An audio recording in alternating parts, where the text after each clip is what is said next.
This morning, the Artemis II crew is closer to the moon than ever before. Here's a look at the exterior of the Orion capsule this morning. The 4 astronauts inside are prepping a 6-hour flyby around the far side of the moon tomorrow.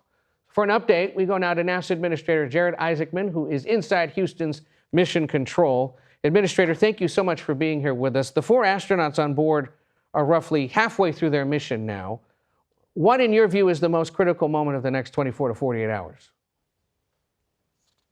Well, I would say, and first, good morning, happy Easter, Ed.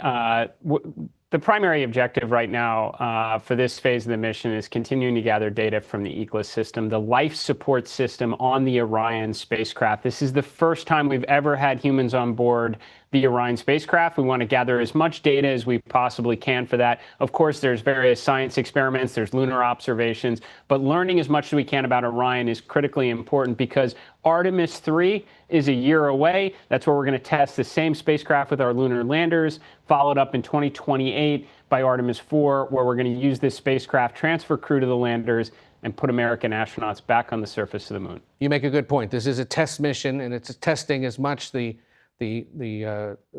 vessel that they're in as much as what they're looking for. But they are going to have to spend some time on Monday essentially looking out the windows and looking for parts of the moon that we essentially have not really seen before. What specifically are they looking for? Well, I would have to say after a 250,000-mile journey away from Earth to the far side of the moon, it would be pretty hard to keep them away from those windows. But they absolutely have observation responsibilities on that. They have a series of different cameras.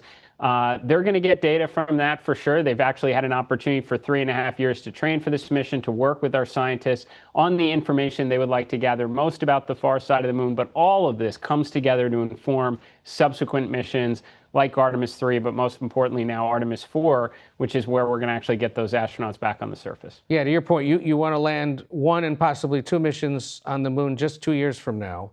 NASA hired SpaceX and Blue Origin to build the lunar landers that will deliver astronauts to the surface of the moon. What are you doing to ensure that at least one of those 2 companies is going to be ready to do that? Well, I'll tell you, we're doing a lot of things different over the last couple months, right? I mean, President Trump gave me a national space policy that called for America's return to the moon with frequency to establish an enduring presence, to build the moon base and do other exciting things like nuclear power and propulsion.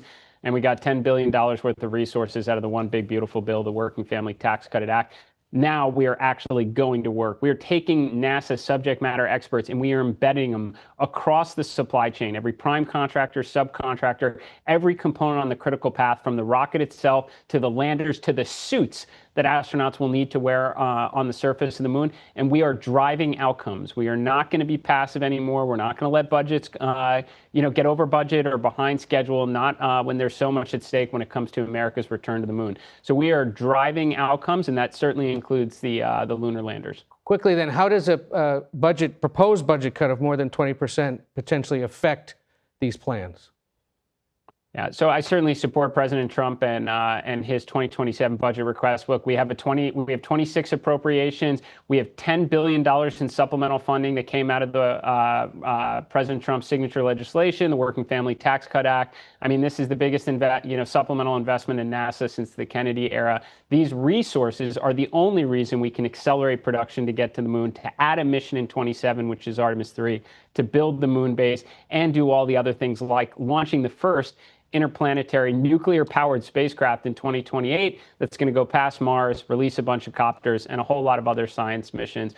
I think the American public and the taxpayers should be judging NASA based on outcomes and not how quickly we can spend money every year. In 20 seconds or less, as they pass on the other side of the moon tomorrow for about 40 minutes, what are you going to be thinking about as the astronauts do that? Well, I got to tell you, people have been asking me questions about the loss of comms as we go around the moon. That is something we're very used to in spaceflight. Mission Control is used to that. Astronauts are used to that as they go through training. So less about the loss of comm on the far side of the moon. I'm always going to be thinking about the life support systems on the vehicle because it's a test mission. But I'll tell you, most importantly, I'm thinking about the thermal protection systems and when these astronauts are under parachute safely in the water so we can get them back to their families. Administrator Jared Isaacman in Houston, thank you so much for joining us on this Easter Sunday. We appreciate it.